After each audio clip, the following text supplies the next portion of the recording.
ॐ जननीं शारदां देवीं रामकृष्णं जगद्गुरुं पादपद्मे तयो श्रित्या प्रणमामि मुहुर्मुहुः। শ্রীশ্রীমার শ্রীচরণে আভূমি লুণ্ঠিত প্রণাম নিবেদন করি। একবার জয়রামবাটিতে দুর্ভিক্ষ দেখা দিয়েছিল। তখন শ্রীশ্রীমার নিতান্তই বালিকা বয়স। সারা জয়রামবাটি গ্রামে কোথাও কোনো চাল নেই, খাওয়ার নেই। তখন মায়ের পিতা বাড়িতেই অন্নসত্রের ব্যবস্থা করেছিলেন, যাতে বহু মানুষ তার বাড়িতে এসে খাওয়া দাওয়া করতে পারে। প্রচণ্ড নিষ্ঠাবান ব্রাহ্মণ ছিলেন মায়ের পিতা।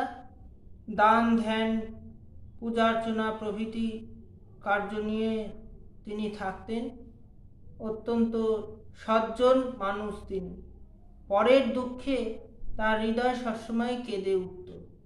তাই জন্য দুর্ভিক্ষ পীড়িতদের আহারের ব্যবস্থা তার নিজের বাড়িতে তিনি করেছিলেন দুর্ভিক্ষ চলাকালীন সময়। তা রোজ অনেক লোক আসছে, খাচ্ছে এবং পরিতৃপ্তি সহকারে খাচ্ছে। একদিন এই অন্নসত্র চলাকালীন সময়ে দেখা গেল চাল বাড়ন্ত হয়ে গেল, মানে চাল আর নেই। তখন শ্রীশ্রীমা বাবাকে এসে ধরলেন, বাবা, আমাদের জন্য যে চাল রেখেছো তুমি বরাদ্দ করে, সেই চাল বের করে দাও। এই গ্রামের ক্ষুধার্ত মানুষগুলো যাতে দুমুঠো খেতে পায়। মায়ের পিতা তো মেয়ের আবদার ফেলতে পারলেন না, তিনি যথারীতি সেই চাল নামিয়ে দিলেন। গ্রামের লোকেদের খিদার সময় গরম গরম খিচুড়ি পাতে পড়ছে।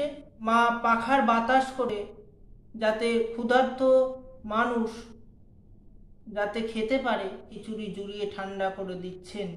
এখান থেকে বোঝা যায় যে শ্রীশ্রীমা সেই বাল্য বয়স থেকেই তার ভেতরে যে সেই মাতৃত্ব সুলভ যে তার ব্যবহার এবং তিনি যে অন্নপূর্ণার প্রতিমূর্তি, সেইটি তিনি বুঝিয়ে দিলেন। আরেক দিনের ঘটনা, একদিন মা উদ্বোধনের বাড়িতে, যেটি বাগবাজার শ্রীশ্রীমার বাড়ি নামে পরিচিত, সেই বাড়িতে রয়েছেন অনেক ভক্ত। মার কাছে আসতেন দুপুরবেলায় প্রসাদ পাওয়ার জন্য। তার আগেই অবশ্য রন্ধন কার্য শুরু হয়ে যেত। শেষ দিকে একটি ব্রাহ্মণ রাঁধুনি তার জন্য রেখে দেওয়া হয়েছিল। শরৎ মহারাজ সেই ব্যবস্থা করে দিয়েছিলেন। সেই রাঁধুনি এসে মাকে বলছে, রান্নাঘরের চালের জায়গা ঠায়গা দেখে, মা, সবার রান্না হয়ে গেছে, কিন্তু একজন দুজনের মতন চালে কম পড়েছে। তো মা বললেন, ভালো করে দেখো, গিয়ে যাও, চাল আছে। রাঁধুনি চুপ করে রইলেন, কিছু বললেন না। সঙ্গে সঙ্গে তৎক্ষণাৎ তিনি রান্নাঘরে গিয়ে দেখলেন, তার আগে তিনি দেখে এসছেন যদিও একবার, যে চাল নেই।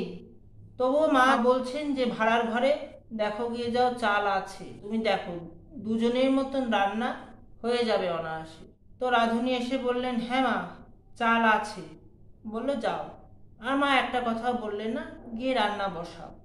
আবার কিছু সময় পর ভাত ঠাত রান্না করে রাঁধুনি এসে বলছেন, যা আনাজপাতি আছে, দুজনের মতন তরকারি আজ কম হবে মা। মা বললেন, না, কম হবে না, ভালো হবে, তুমি ভাড়ার ঘরে গিয়ে খোঁজ করো, দেখো পাবে, যা আছে খাওয়া দাওয়া হয়ে যাবে।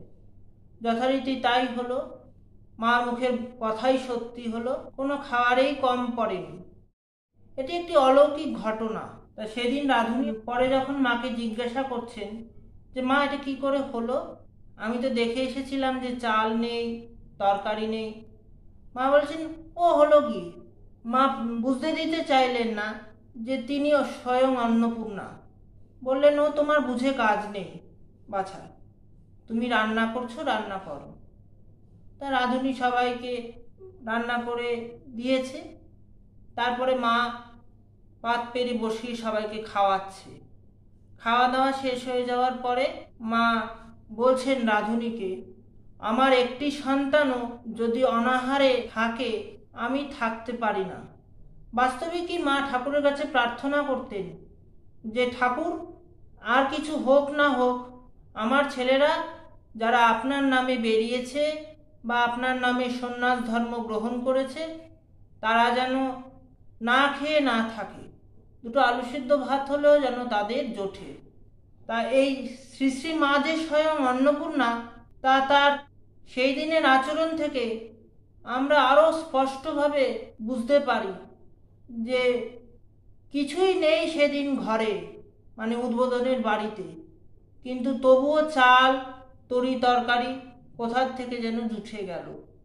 জয় মা শারদা। শ্রী রামকৃষ্ণ অর্পণমস্তু। জয় শ্রীমা।